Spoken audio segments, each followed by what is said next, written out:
Charlotte était une serveuse ordinaire dans un petit restaurant. Mais tout a changé le jour où elle a décidé d'ignorer les règles pour offrir un repas à un sans-abri. Ce qui semblait être un simple geste de bonté lui a coûté son emploi et bouleversé sa vie. Ce qui s'est passé ensuite était si incroyable que même Charlotte n'aurait jamais pu l'imaginer. Cette histoire va réchauffer votre cœur.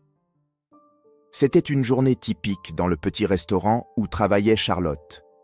Comme d'habitude, elle se déplaçait avec aisance, jonglant entre les plateaux et les sourires, dissimulant la fatigue accumulée après de longues heures de travail.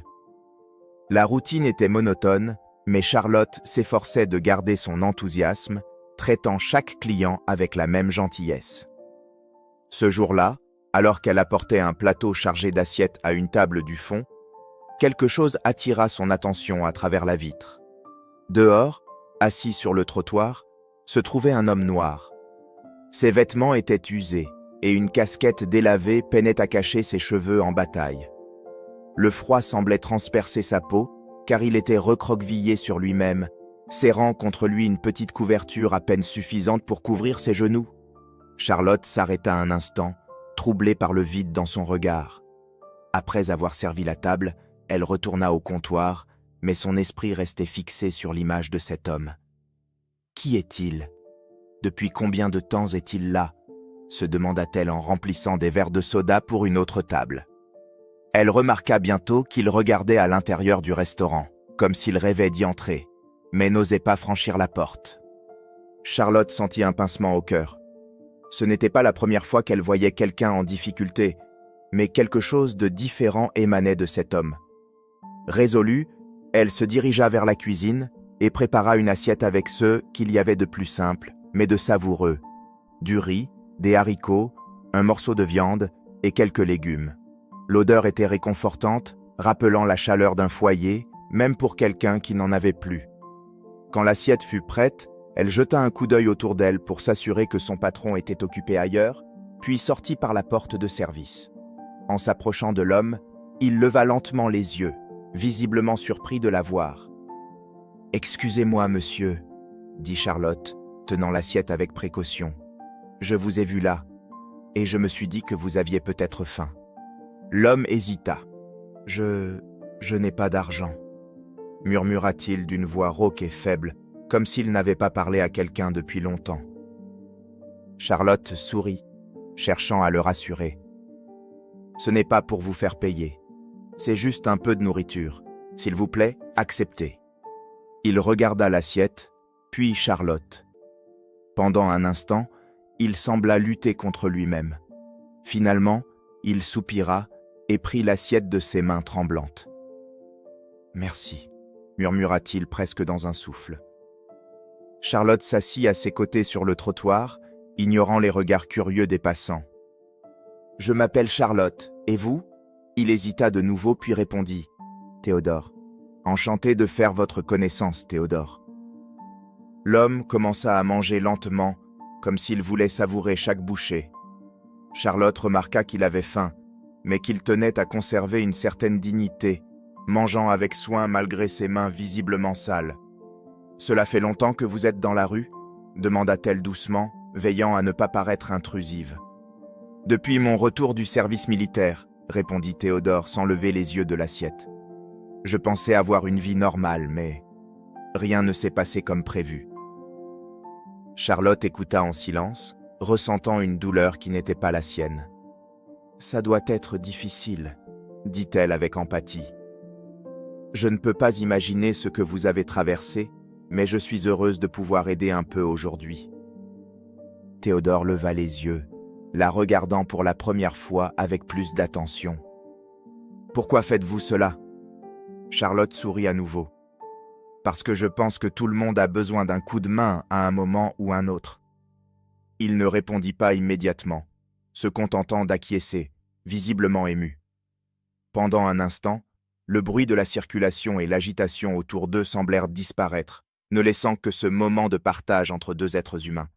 Soudain, une voix forte rompit le silence. « Qu'est-ce que vous faites là ?» C'était le patron du restaurant, les mains sur les hanches et une expression de colère évidente. Charlotte se releva précipitamment, le cœur battant à tout rompre, tandis que Théodore détournait le regard, se recroquevillant à nouveau. « Je voulais juste... » commença-t-elle, mais elle fut interrompue. « Retournez à l'intérieur tout de suite !» Charlotte regarda Théodore, qui lui renvoya un regard mêlant gratitude et tristesse. Il n'y avait rien de plus à dire. Elle lui adressa un dernier sourire encourageant avant de rentrer dans le restaurant. Dès qu'elle entra, tous les regards se tournèrent vers Charlotte et M. Bradford, le gérant. Il se tenait au milieu de la salle, le visage rouge de colère. Peu lui importait le public. Sa voix résonnait entre les tables. « Tu as perdu la tête, Charlotte ?» s'écria-t-il, pointant un doigt accusateur dans sa direction. « Donner de la nourriture gratuitement ? Et en plus, sortir du restaurant en plein service ?» Charlotte, tentant de garder son calme, inspira profondément avant de répondre. « Monsieur Bradford, j'ai vu cet homme dehors. Il avait clairement faim. Je ne pouvais pas l'ignorer. »« Tu ne pouvais pas l'ignorer ?» répéta-t-il furieux. « Ce restaurant n'est pas une association caritative. Tu crois que la nourriture tombe du ciel? Et je paie mes factures comment, Charlotte? Avec ta compassion ?» Des murmures se firent entendre parmi les clients. Certains détournaient les yeux, visiblement mal à l'aise, tandis que d'autres chuchotaient entre eux. « Je sais que les règles sont importantes, monsieur Bradford, » reprit Charlotte. « Mais parfois, il faut savoir aller au-delà. Cette personne avait besoin d'aide. Ce n'était qu'une assiette de nourriture. » Le visage de Bradford devint encore plus écarlate, comme si chaque mot de Charlotte ne faisait qu'attiser sa fureur. « Une assiette aujourd'hui, deux demain. Et après, quoi, Charlotte? Tu donnes les clés du restaurant au premier venu? Je ne tolérerai pas ce genre de comportement ici. Si je laisse passer ça, c'est la porte ouverte à toutes les dérives. » Charlotte tenta de répondre, mais il ne lui en laissa pas l'occasion. « Tu as enfreint mes règles et, en plus, tu es sorti sans autorisation. C'est inadmissible. » Il marqua une pause, inspira profondément, puis déclara sans détour « Considère-toi licencié, immédiatement. » Le silence dans le restaurant devint encore plus pesant.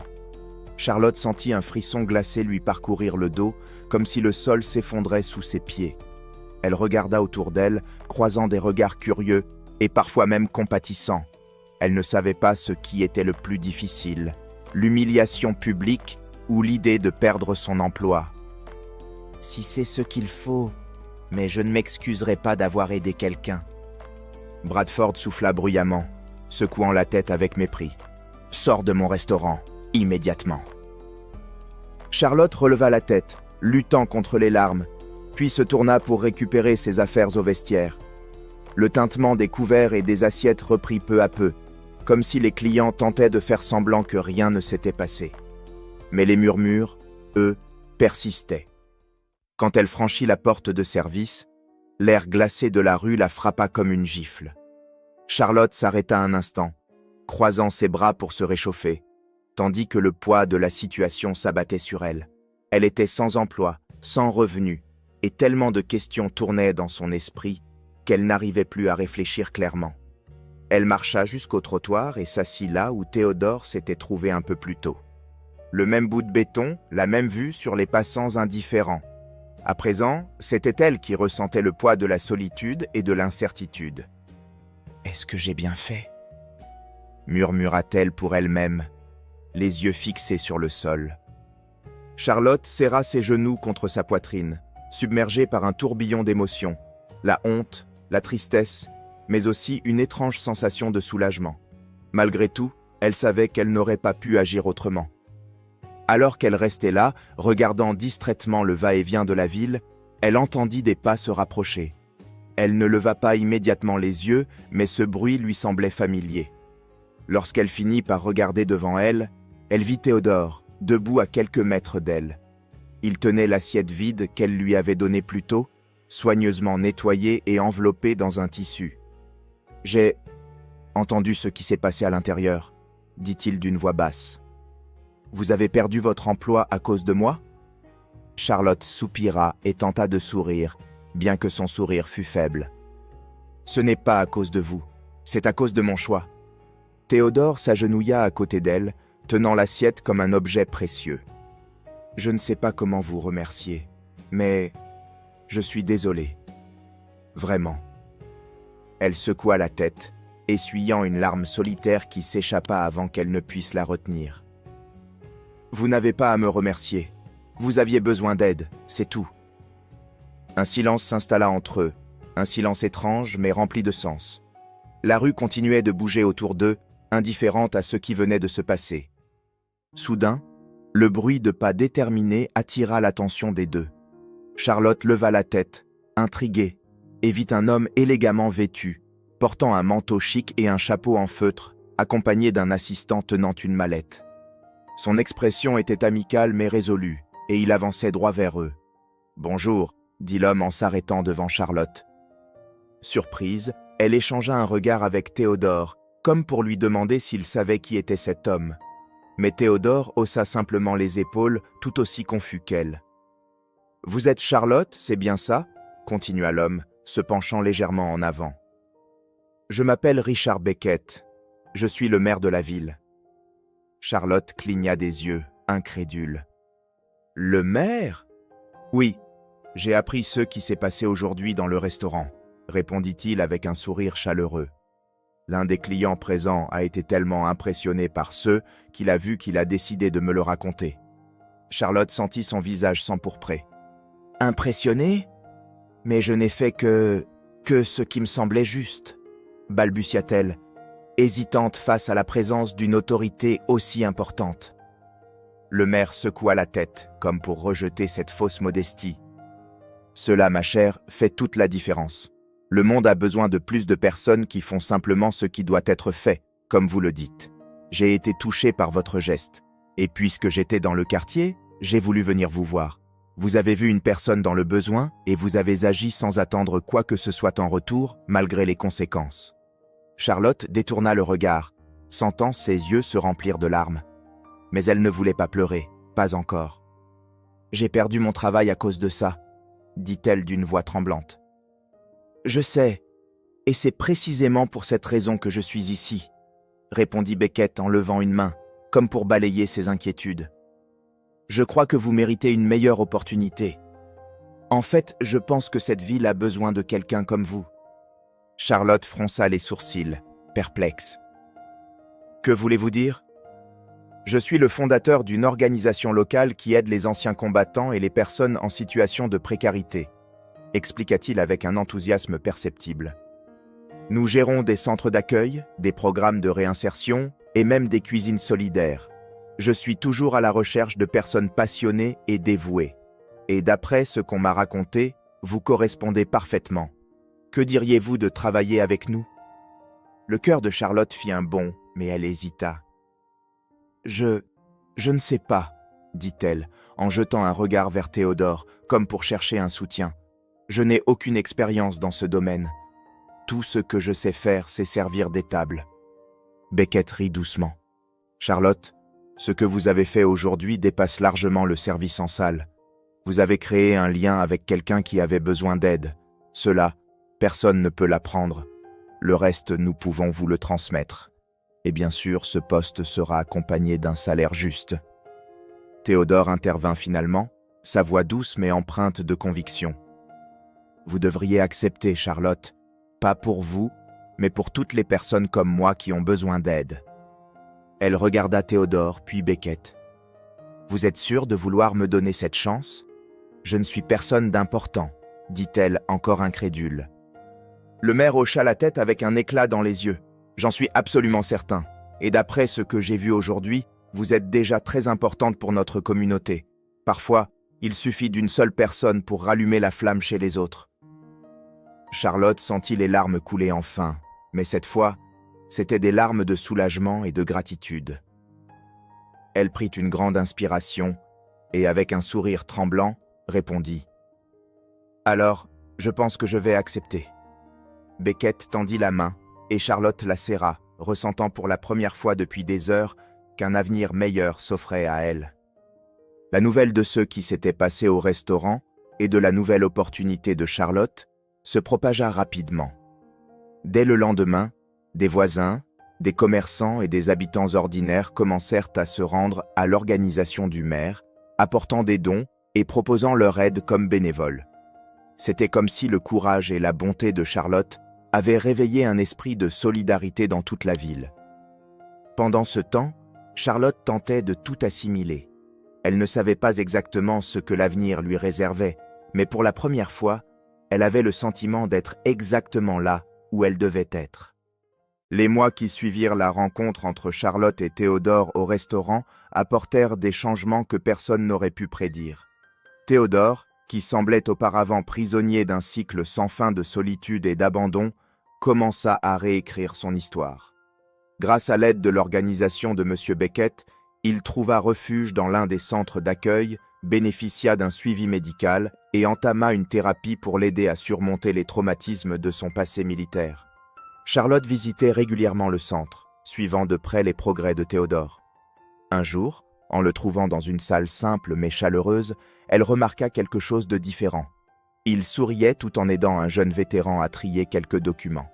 « Comment te sens-tu aujourd'hui, Théodore » demanda-t-elle en entrant dans la pièce, un café à la main. « Mieux que je n'aurais jamais cru possible, » répondit-il, les yeux pétillants d'une lumière nouvelle. « Ils m'ont proposé un poste ici, pour aider d'autres vétérans à se relever.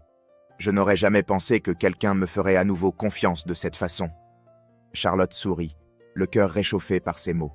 « Tu as tellement à offrir, Théodore. Tu l'as toujours eu. Il te fallait juste une chance de le prouver. » Il hocha la tête, semblant s'imprégner de ses paroles comme d'un élan pour avancer. Avec le temps, Théodore devint une figure clé de l'organisation. Il était le premier à accueillir les nouveaux arrivants, sa voix ferme mais bienveillante, aidant chacun à se sentir moins seul. Un jour, alors qu'il parlait à un groupe de vétérans dans la salle commune, il partagea quelque chose qu'il gardait jusque-là pour lui. « Je sais combien il est difficile de croire que les choses peuvent s'améliorer, » commença-t-il, regardant les visages attentifs autour de lui. « Pendant des années, j'ai pensé que ma vie était finie. Mais savez-vous ce qui a changé cela ?» Il marqua une pause, se remémorant le jour où Charlotte lui tendit une assiette de nourriture. Une personne qui a cru que je méritais une seconde chance. Et si moi je la méritais, alors vous aussi. Les hommes et les femmes présents acquiescèrent, certains esquissant même un sourire timide. Théodore n'était plus seulement un vétéran en voie de réinsertion. Il était devenu une source d'inspiration. De son côté, Charlotte trouva un sens à sa vie qu'elle n'aurait jamais imaginé. Elle laissa derrière elle son rôle de serveuse et se consacra entièrement à l'organisation. Avec l'appui de M. Beckett, elle développa de nouveaux projets pour la formation professionnelle et la réinsertion sociale, aidant non seulement les vétérans, mais aussi des familles entières en situation précaire. Un jour, alors qu'elle accueillait un groupe de nouveaux bénévoles, elle prit conscience de l'ampleur des changements dans sa vie. « Quand j'ai commencé ici, je ne savais pas si j'en étais capable, » dit-elle avec un sourire sincère. « Mais j'ai appris qu'on n'a pas besoin d'être parfait pour aider quelqu'un. Parfois, il suffit d'être présent et de montrer qu'on se soucie des autres. » Parmi les volontaires se trouvait une jeune femme timide qui lui demanda « Vous avez déjà imaginé ce que serait votre vie si vous n'aviez pas tendu cette assiette ce jour-là » Charlotte resta silencieuse un instant, réfléchissant. « Oui, » répondit-elle enfin, les yeux brillants.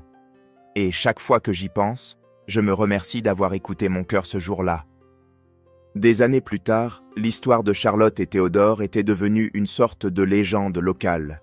Le simple geste de compassion de Charlotte avait inspiré un élan de solidarité qui transforma non seulement la vie de Théodore, mais aussi celle de toute une communauté.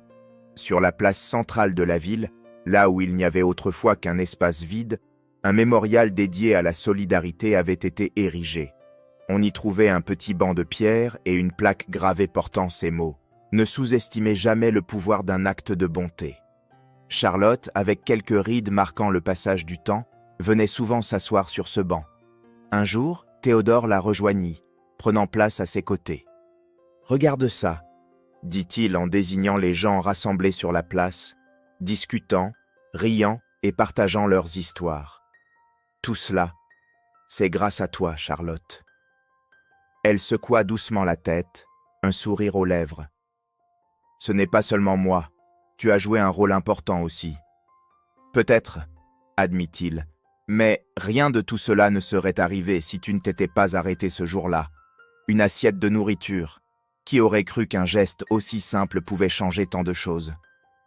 Ils restèrent silencieux un moment, observant le mouvement autour d'eux. Charlotte sentit son cœur léger, sachant qu'en dépit de tous les défis, elle avait eu un impact réel. Ainsi, ce jour en apparence ordinaire au restaurant devint un héritage d'espoir et de transformation, prouvant que même les plus petits gestes peuvent avoir des répercussions qui résonnent à travers les générations. Un simple geste de bonté peut déclencher des changements bien au-delà de ceux que nous imaginons. Charlotte a choisi d'aider une personne dans le besoin, et cette décision a transformé non seulement la vie de Théodore, mais aussi celle de toute une communauté. Et vous? Avez-vous déjà réfléchi à l'impact que vos actions peuvent avoir sur le monde qui vous entoure? Partagez vos pensées ci-dessous et transmettez cette histoire pour inspirer d'autres à croire au pouvoir de la compassion.